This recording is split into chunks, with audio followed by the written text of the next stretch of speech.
Hello everyone, कैसे हो सब लोग। उम्मीद है कि सब बहुत अच्छे से होंगे। इस वीडियो में हम डिस्कस करने वाले हैं क्वेश्चन नंबर 1 के 12th क्वेश्चंस के सॉल्यूशन के बारे में।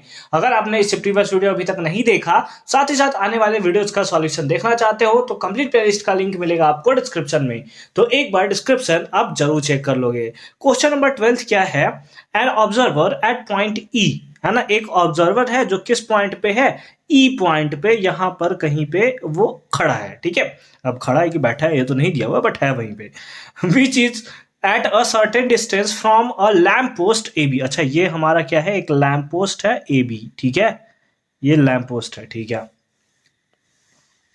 Find the angle of elevation of top of the lamp post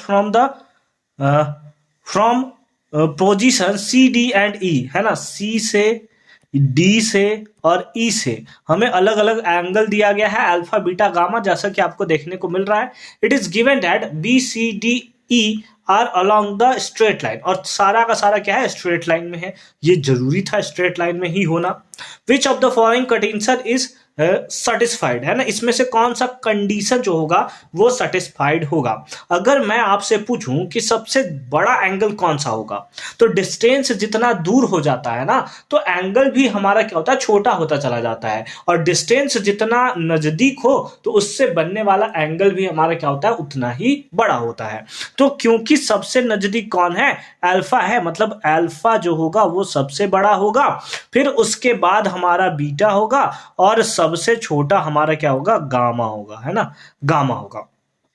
तो इस टाइप से ये क्या है? अल्फा बीटा और गामा के बारे में हमने बताया, क्योंकि अल्फा सबसे नजदीक था। अगर मान लो कोई एक बड़ा घर है, ठीक है, या फिर एक मॉल है, मॉल के अगर आप नीचे से जाकर देखते हो तो आपको बहुत ज्यादा सर ऊपर की तरफ उठाना पड़ता है, तो यानी कि एंगल बहुत ज्यादा लगेगा। लेकिन वही अगर आप उससे 2 किलोमीटर दूर से देखो तो थोड़ा सा ऐसे सर उठाओगे तो आपको दिख जाएगा नॉर्मल, है ना। तो उस केस में दूर जाते हो तो एंगल जो होता है वो छोटा हो जाता है, और नजदीक जाने पे वो एंगल जो है धीरे धीरे बढ़ जाता है।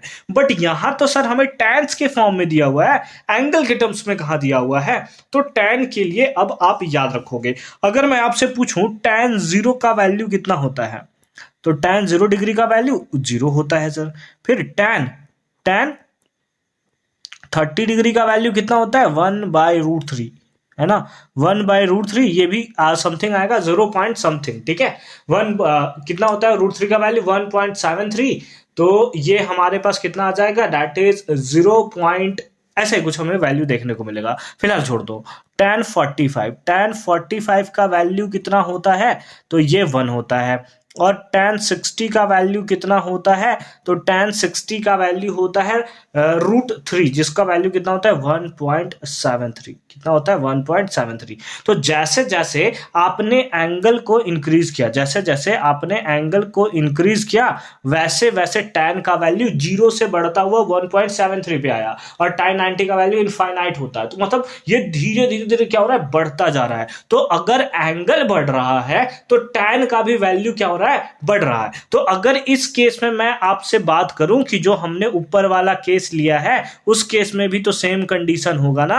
अगर हमारा एंगल बढ़ता जा रहा है तो हमारा tan का वैल्यू भी क्या होगा? बढ़ता ही चला जाएगा। तो अगर मैं आपसे पूछूं कि सबसे बड़ा कौन होगा, तो tan अल्फा सबसे बड़ा होगा, फिर होगा tan बीटा, और सबसे छोटा कौन सा होगा? दैट इज tan गामा, है ना। tan गामा सबसे छोटा होगा। तो कौन सा इक्वेशन इसको सेटिस्फाई कर रहा है? तो कौन सा? ऑप्शन नंबर ए जो है वही इसको सेटिस्फाई कर रहा है। That is tan alpha is greater than tan beta, and that is the right answer of this question. ठीक है, तो इस टाइप से एकदम कॉन्सेप्चुअल पार्ट जो है वो सारा का सारा आप याद रखोगे। एक बार कॉन्सेप्चुअल पार्ट आपने याद रख दिया, एकदम आग लग जाएगी एग्जामिनेशन में। उम्मीद है कि ये पार्ट भी आपको अच्छे तरीके से समझ में आया होगा। मिलते हैं आपसे अगली वीडियो में क्वेश्चन नंबर 13 के सॉल्यूशन के साथ। तब तक के लिए अच्छे से पढ़ाई करते रहिए। All the very best for your upcoming examination.